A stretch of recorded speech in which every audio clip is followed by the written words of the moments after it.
এরা দুজনাই ডাক দিয়ে বলেছিল, ওগো গোলাম নয় কয়েদি শুনে নাও,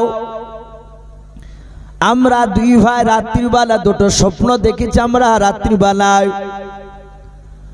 ওই কয়েদি দুটো বলেছিল, সাকি আর মাইশারা, ও কয়েদি ভাই, আমাদের ধারণা গোটা জেলখানার ভিতরে একমাত্র তুমি ছাড়া স্বপ্নের মানে কেউ বলতে পারবে না।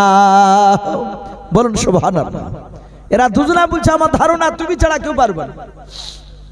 এই স্বপ্ন ডাক দিয়ে বলেছিল, ভাইরাও শুনে নাও, কথাটা ধারণা করেছে এটা সত্য, কারণ আমার আব্বার স্বপ্নের তাবির করতে পারে। আমি আব্বার কাছ থেকে অনেক স্বপ্নের ব্যাখ্যার আমার জ্ঞান আমার কাছে আছে, আমি মানে করে দিতে পারবো। ভাই তোমরা তাড়াতাড়ি স্বপ্নের মানেটা বলে দাও। দুজনের মধ্যে সাকি বলল, বন্ধু রাত্রিবেলা স্বপ্ন দেখলাম, মাথায় করে আঙ্গুরের ঝুড়ি, আমি ফল ঝুড়িতে করে নিয়ে যাচ্ছিলাম। এ স্বপ্ন বিবরণ, ভাই কোথায় নিয়ে যাচ্ছিলাম, বাড়িতে না কোথায়? ওই সাকি বলে, ভাই আমি বাড়িতে নিয়ে যাচ্ছিলাম, লাও নতুন একটা বাচ্চা হয়েছে, সে বাচ্চার নাম হচ্ছে বাদশাহ রাইয়ান। তার আগে বাচ্চা কে ছিল? বাদশাহ আজিজ। নতুন বাচ্চা হয়েছে বাদশাহ রাইয়ান। বলে, হ্যাঁ ওগো ভাই, আমি আঙ্গুরের থোকা ঝুড়িতে করে নিয়ে বাদশা রাইয়ানের দরবারে নিয়ে গেলাম। নিয়ে যাওয়ার পর আমি আঙ্গুরগুলোকে লিংড়িয়ে রস বের করলাম। রস গিলাসে বের করে আমি বাদশাকে দিলাম, বাদশা ধরে খেয়ে নিলাম। এটাই স্বপ্ন দেখেছে। দেখার পর ঘুমটা ভেঙে গেল, মানেটা কি হবে বলে দাও। এও স্বপ্ন বিবরণ, ভাই তোমার স্বপ্নের মানেটা পরে বলবো। ভাই ও মাইশারা, তুমি বলো কি স্বপ্ন দেখেছো বলাও। 2 নাম্বার বলেছিল, ভাই আমি স্বপ্ন দেখেছি মাথায় করে রুটি টুকরা আমি নিয়ে যাচ্ছিলাম। নিয়ে যেতে যেতে হঠাৎ করে দেখলাম কাকুড়ে এসে আমার রুটির ফুটলা ঠোঁটে করে নিয়ে চলে গেল। আবার দেখলাম কাকটা উড়ে এসে আমার মাথায় বসে বসে আমার মগজখানা তার ঠোঁট দিয়ে চোচ দিয়ে ঠুকে ঠুকে মগজগুলো বের করে করে খাচ্ছিল। এও স্বপ্ন বিবরণ, ভাই কাকে কি তোমার মগজ বের করে খাচ্ছিল? বলে, হ্যাঁ।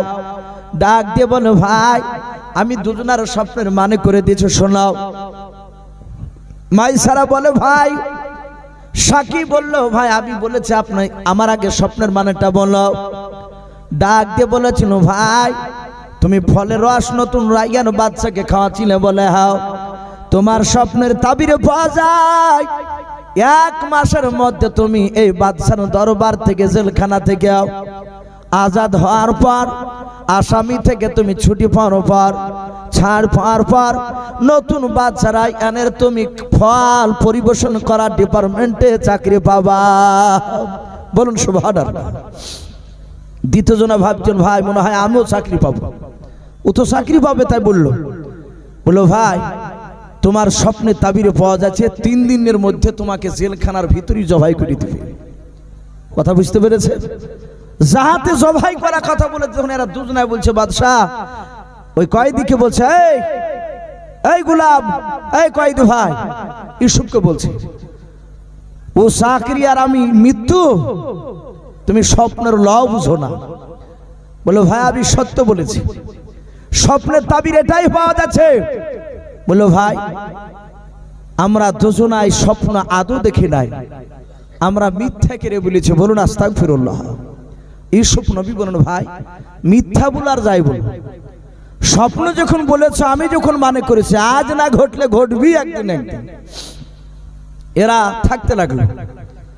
হঠাৎ করে দেখছে বাপজি 3 দিনকার দিন ইউসুফের কথা মোতাবেক মাইশারার বাপজি ফাঁসির অর্ডার হয়ে গিয়েছে। জেলখানার ভিতরে ধরে তাকে জবাই করে দেওয়া হলো। সাকি দেখে অবাক, এ তো যা বলেছে তাই তো ঘটলো, তাহলে দেখে আমি মনে হয় চাকরি পাবো। এই 1 মাস না ঘুরতে ঘুরতে বাপজি 25 থেকে 26 দিনকার মাথায় আওয়াজ আসছে, সাকিকে। সাকি হাত তুলে বলল, আমি সাকি।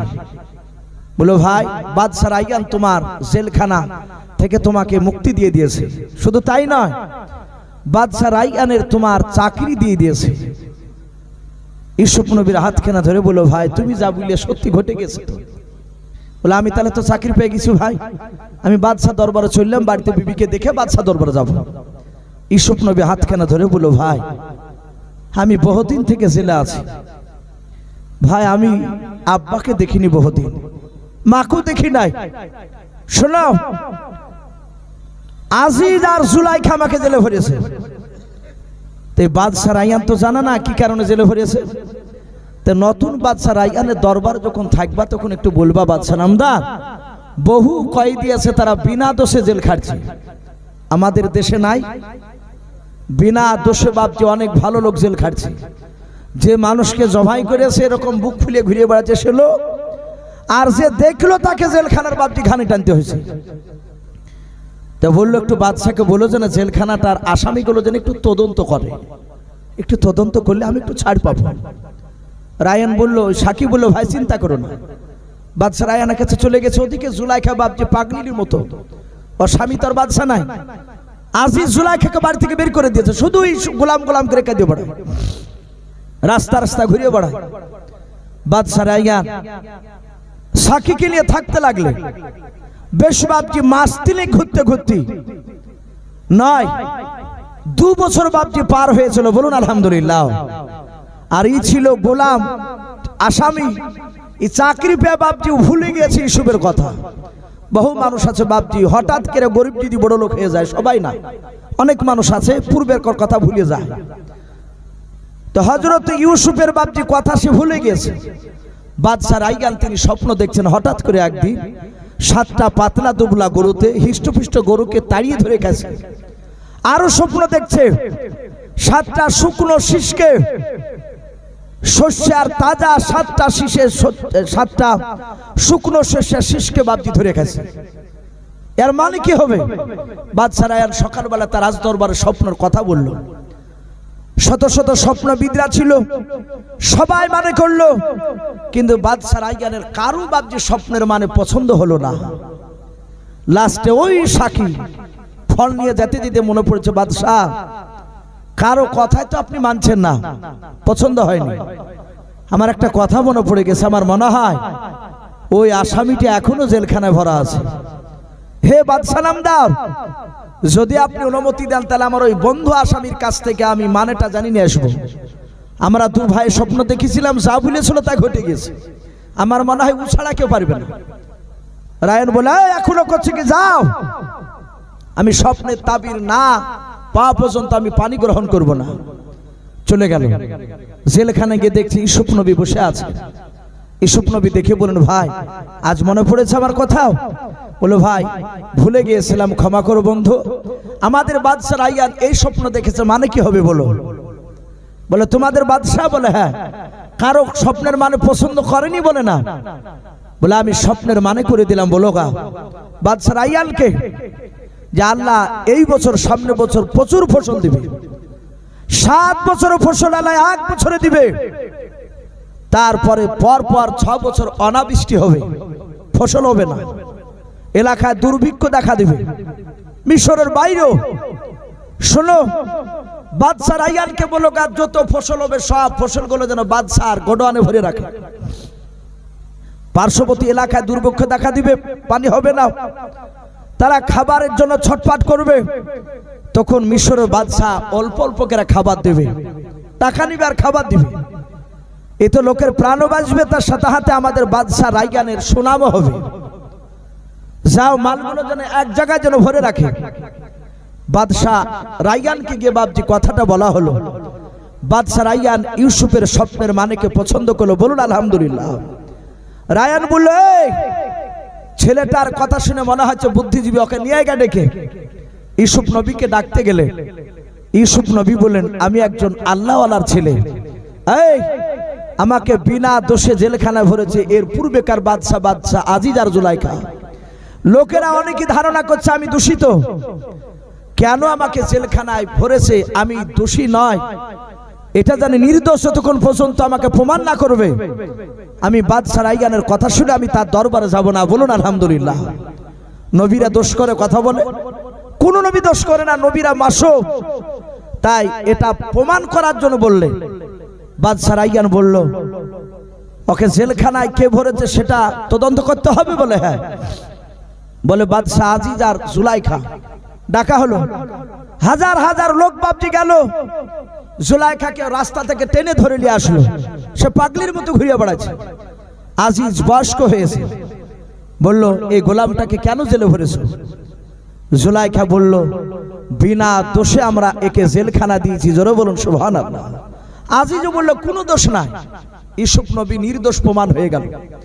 ইউসুফ নবী চলে গেলে বাদশা রায়্যান বলল, ওগো বাবা গোলাও, নাম জিজ্ঞাসা করছে না যে তোমার নাম কি তা? বলে এই বাবা, আমি বাদশা, আমি তোমাকে চাকরি দিতে চাই। বলো আমার কোন ডিপার্টমেন্টে চাকরি নেবা? আমি তোমাকে রুখসাত দিলাম, এখতিয়ার, যা চাইবা সেটাই দিব। ইউসুফ নবী বলেন, বাদশা আমি যা চাইবো তাই দিবে? বলে হ্যাঁ। ইউসুফ দেখলেন আমি অন্য ডিপার্টমেন্টে যদি চাকরি যাই পাই তাহলে আমার ভাইদের সাথে দেখা হবে না। এই বাদশার স্বপ্নে বলছে আমার ভাইরা আসবে কেন? ইউসুফ বলছে মনে মনে। তাই বললেন, ওগো বাদশা নামদার, যদি কিছু মনে না করেন তাহলে আপনি খাদ্য ডিপার্টমেন্টে চাকরি আমাকে দেন। জোরে বলুন সুবহানাল্লাহ। মানবী বাহিরকার লোকরা দুর্ভিক্ষের সময় খাবার নিতে আসবে, আর আমি খাবার দেওয়ার জায়গাতে থাকবো, আর যারাই খাবার নিতে আসবে তাদেরকে সব আমি দেখতে পাবো। বাদশা রায়্যান ইউসুফের বুদ্ধি দেখার পরে তার কথা শুনে বলল, এই বাবা, শুধু খাদ্য ডিপার্টমেন্ট নয়, সত্যি তুমি দেশের যোগ্য বাদশা হতে পারবা। বাদশা আজিজের নয়, বাদশা রায়্যানের আঙুল থেকে একটা আংটি বের করে বলল, আর মাথার পাগড়িটা বাপজি বের করে ইউসুফের মাথা দিয়ে বলল, বাবা আজ থেকে শুধু খাদ্য ডিপার্টমেন্ট নয়, গোটা মিশরের তোমাকে আমি বাদশার দায়িত্ব দিয়ে দিলাম। জোরে বলুন সুবহানাল্লাহ। আরো জোরে বলুন সুবহানাল্লাহ। ইউসুফ নবী বাদশা হয়ে গেলেন, গোলাম থেকে বাদশা। নাম কেউ জানে না, সবাই আজিজ আজিজ করে ডাকতে লাগলো। আজিজ এলাকায় প্রচার হতে লাগলো। ইউসুফ নবী বলেন, কানাল ইনসান আকসারু শাইইন জাদালাও। কোরআন শরীফে এসেছে মানুষ মানুষের বিশ্বাসঘাতকতা করে। ইউসুফ নবী বলেন, এই আমার পূজারাও, আমার দেশে যত ফসল হবে সব ফসলগুলো আমার প্রজাদের বাড়িতে যা খাবার খেতে লাগবে তা বাদ দিয়ে সবগুলো নিয়ে এসে আমার গোডাউনে দাও, ভরে দাও, আর গোডাউনের চাবিটা আমাকে দাও। আমার বিনা অনুমতি ছাড়া একটা খাবারের দানা কাউকে দেওয়া যাবে না। বলুন আলহামদুলিল্লাহ। ইউসুফ নবী নিয়ে নিলে চাবি। প্রচুর বাপজি ফসল হলো। তারপর পর বাপজি 6 বছর অনাবৃষ্টি, ফসল নাই বাইরে। চারিদিকে বাপজি অনাবৃষ্টি, দুঃখ, খাবারের অভাব লেগে গিয়েছে। মানুষ এদিক ওদিক থেকে বাপজি যায়, মিশরে খোঁজ পায় খাবার আছে, অল্প টাকায় বেশ মাল দেয়, তারা নিয়ে যায়। চারিদিকে বাপজি নাম ছড়তে শুরু করলো যে মিশরে অনেক খাবার আছে। মিশরে যেই যায় তাদেরকে বাদশা ঘোরায় না, টাকা নাই মাল দেয়, কিন্তু অন্য জায়গায় টাকা নিয়ে গিয়ে মাল পাওয়া যাচ্ছে না। তাই ইউসুফের ভাইয়েরা তারা 10 জনাই বাপজি তারা মিশরের কথা শুনেছে। ইউসুফের আব্বা দৃষ্টিহীন হয়ে গিয়েছিল। বলুন আলহামদুলিল্লাহ। 2 চোখে দেখতে পায় না, চোখের পানি পড়া বন্ধ হয়নি। চারিদিক দিয়ে নয়, চোখের কোনা দিয়ে পানি গড়ে গড়ে বাপজি কোনা ঘা হয়ে গিয়েছে। ইউসুফ নবীর ভাইয়েরা শুনেছেন মিশরে একটা ছেলে মানুষ নতুন বাদশা হয়েছে, সে নাকি অল্প টাকা বেশি করে মাল দেয়। এসে বলছেন, আব্বা আমরা আর থাকতে পারছি না, আমাদের যা খাবার আরে একবার কার হবে। ওগো আব্বা যান, যদি কিছু মনে না করেন, শুনলাম মিশর থেকে আমাদের এলাকার অনেক লোক খাবার নিয়ে এসেছে, সে নাকি অল্প টাকা বেশি মাল পাওয়া যায়। ওগো আব্বা যদি অনুমতি দেন তাহলে ওখান থেকে মালটা আনতে যাব। ইয়াকুব নবী বলেছিল, ওগো আমার ছেলেরা, মিশরে যদি মাল আনতে যাও একটু দয়া করে মিশরে গিয়ে আমার ইউসুফের খোঁজ নিবা। জোরে বলুন সুবহানাল্লাহ। আবার ইউসুফের কথা ডাক দিয়ে তার ছেলেরা বলে, এই আব্বা আপনি আজও ইউসুফ ইউসুফ করছে, ইউসুফ বেঁচে নাই?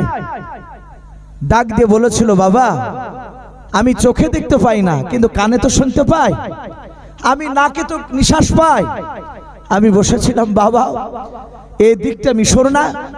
বলে হ্যাঁ, এই মিশরের দিক থেকে একটা ঝটকা বাতাস এসেছিল। ওই বাতাসে আমার ইউসুফ ছেলের শরীরে আমি ঘ্রাণ নাকে পেয়েছি। জোরে বলুন সুবহানাল্লাহ। আমার মনে হচ্ছে ইউসুফ আমার এখনো জিন্দা আছে।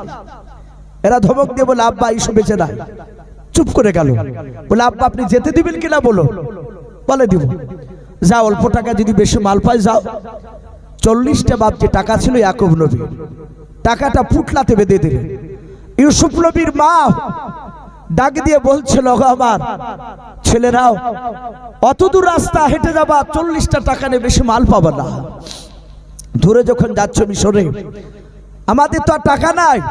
তোমার মার সোনার গলার মালা আছে, সোনার হাতটা, আরে হাতের সোনার চুরিটা আমি দিলাম, এগুলো তুমি টাকার পুটলাতে বেঁধে নাও। বেঁধে নিয়ে বাদশার কাছে গিয়ে দিবা, দেখবা অনেক অনেক মাল পাবা। হযরত ইউসুফ নবী আলাইহিস সালাম খাবার দেয় আর বারবার তাকায়, আমার ভাইরা এখনো আসে না কেন? ধরা দেয় না। হঠাৎ করে বাবা 10টা ভাই, তারা টাকার পুটলা আর সোনার বাপ যে মার তার গলার মালাও, হাতের সোনার চুরি বাপজি পুটলা কেড়ে বেঁধে নিয়ে চলে গিয়েছে। এও স্বপ্ন বিদনবারে মিশর বাবা, এও স্বপ্ন বিপদারা এসে ডাক দিয়ে বলল, ওগো বাদশা নামদার, কেনান শহর থেকে একটা নাই দুইটা না 10টা যুবক এসেছে খাবার নিতেও। হযরত ইউসুফের বাপজি, আপনার বুকটা মনে হচ্ছে বাপজি উঁচু হয়ে গেল। ডাক দিয়ে বলেছিল, ভাই শোনা? বলে 10 শোনাও। ইউসুফ মনে মনে ভাবছেন, আমার ছোট ভাই আসে নাই। বলে, ওদেরকে আসতে দাও আমার রাজদরবারে। রাজদরবারে চলে গেলেন। ইউসুফ নবী বাপজি মাথায় বাপজি রাজ দরবার পাগড়ি মাথায় দিয়াও রাজকীয় পোশাক পরে বাপজির সামনে আসলেন। ইউসুফের ভাইরা, তারা ইউসুফ ভাইকে তারা কেউ চিনতে পারলো না। ইউসুফ নবী ভাইদেরকে দেখে চিনতে পেরেছে। ইউসুফ নবী বলেন, ভাই তোমাদের বাড়ি কোথায়? ডাক দিয়ে বলো, বাড়ি হচ্ছে আমাদের কেনান শহরে। এসব সব অজানার ভান করে বলতে লাগলো, ভাই তোমাদের আব্বার নাম কে বলাও? তারা 10টা ভাই বলেছিল, আমার আব্বার নাম ইয়াকুব নবী আলাইহিস সালাম। যাতে ইয়াকুব নবীর নাম করলেন বাবা, ইউসুফ নবী আর থাকতে পারলো না, হামা করে কান্না করতে লাগলো। কান্না করতে করতে সোজা রাজ দরবারে আড়ালে চলে গেল। ইউসুফের ভাইরা বাদশার লোকেদেরকে বলল, ওগো মিশরের লোকেরাও, ও বাদশার লোকেরাও, এ তোমাদের কেমন বাদশাও? আমরা 10 জন আসলাম, তোমার বাদশা বললাও। তোমাদের আব্বার নাম কি? আমরা আব্বার নাম বললাও। আর তোমাদের বাদশা হাওমা করে কালতে কালতে কেন আড়ালে তোড়ে চলে গেল? ব্যাপারটা বুঝতে পারলাম না। সবাই মিলে তারা বলেছিল, ওগো কেনান শহরের যুবক ভাইরা, এর পূর্বে তো আমাদের বাদশা এরকম কোনো করে নাই। কেন কানতে কানতে আড়ালে গেল বুঝতে পারলাম না। ইউসুফ নবী অনেকক্ষণ ধরে বাবাকে দেখে দেও, চোখের পানিটা বাপজি মুছে আবার অজানার ভান করে এসে বলেছিল, ওগো আমার ভাইয়েরাও, কিছু মনে করবা না। তোমার আব্বার যখন নাম করলা তখন আমার ভিতরটা ভালো করেছিল না, তা আমি কানতে কানতে আড়ালে চলে গিয়েছিলাম। ওরে ভাই তোমরা কজনা বললাও? ডাক দিয়ে বলেছিল, ওগো বাদশা নামদার, আমরা টোটাল হচ্ছে ভাই 11টা। ইউসুফ নবী আলাইহিস সালাম ডাক দিয়ে বলেছিল, ভাই তোমরা 11টা ভাই, কিন্তু তোমরা থেকে না 10 জনাও। তোমরা মিথ্যা কথা বলো নাই। আমি একজন শুধু বাদশা নয়, আমি মিশরের একজন বিখ্যাত নবী পর্যন্ত। ওগো আমার ভাইয়েরাও, আমি সদস্য অনুযায়ী খাবার নিও। যদি 10টা হয়, 11টা তোমরা নাম করে মিথ্যা করে খাবার নিও নাও। তোমার আব্বা মা বেঁচে থাকলে তাদেরও খাবার দেব, কিন্তু মিথ্যা কথা বলো নাও। তারা বলল, বাদশা আমরা টোটাল ভাই ছিলাম 12টা। এও স্বপ্ন বলেন এখনই তো 11টা বললাম, আবার 12টা কেন বলছো? বললো ডাক দিয়া বলেছিল বাদশাহ আমাদের ছোট ভাই ইউসুফ বলে নাম ছিল, ওই ভাইটাকে আমরা মাঠে ছাগল চড়াতে নিয়ে গিয়েছিলাম। ওগো বাদশাহ নামদার আমাদের কেউ ক্ষমা করবেন, ওই এসব বলে ভাইটাকে জঙ্গলের বাঘ এসে খেয়ে নিয়েছে। তাই আমাদের ভাই ইউসুফকে বাঘে খাওয়ার পর আমার আব্বা আমাদেরকে আর বিশ্বাস করে নাও। ওগো বাদশাহ নামদার ওই ইউসুফ ভাইকে যে বাঘে খেয়ে নিয়েছে, তার যে একটা নিজের ছোট ভাই আছে তার নাম বনিয়ামিন, তাকে আসতে দেয় না। ইউসুফ জিভে কামড় দিয়ে ধরা দিলেন না। আমি তো বাঘের পেটে যাইনি, ঠিক সময় হলে বলবে। ডাকে দিয়ে বললো ভাই শুনে নাও, টাকা কত টাকা দিয়েছে একটু কাছে দাও। টাকার পুটলা ইউসুফ নিয়ে গিয়াও আড়ালে বাপ যে টাকার পুটলাটা বাপ যে খোলার পরে দেখে বাবা তার মার সোনার গলা সোনার চুড়ি দেখে চিনতে পেরেছে। এসব নবী আলাইহিস সালাম মার চুড়ি আর মালাটা নিয়ে বাপ যে বুকের সাথে জড়ে ধরলেন। মুখে বাপ যে আপনার মা খাচ্ছেন আর কাঁদেন, আল্লাহ তোমার কুদরত বড় বোঝাদার।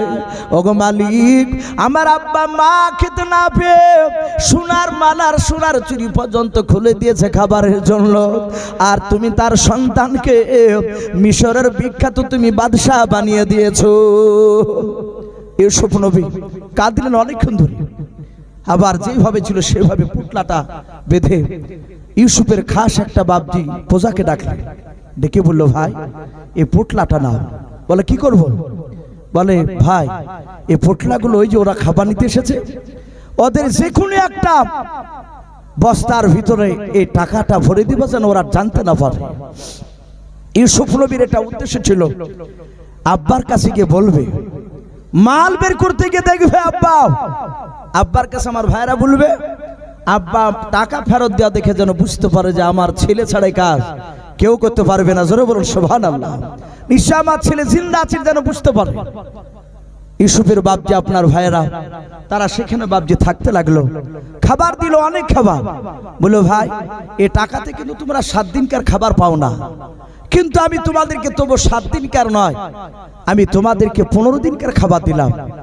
15 দিনকার খাবার দিলাম, 15 দিন পরে আবার কিন্তু আসতে হবে তোমাদেরকে আমার দরবারে। কিন্তু এবার আসার সময় তোমাদের ছোট ভাই বনিয়ামিনকে যদি না নিয়ে আসো তাহলে জানবো যে তোমরা মিথ্যাবাদী।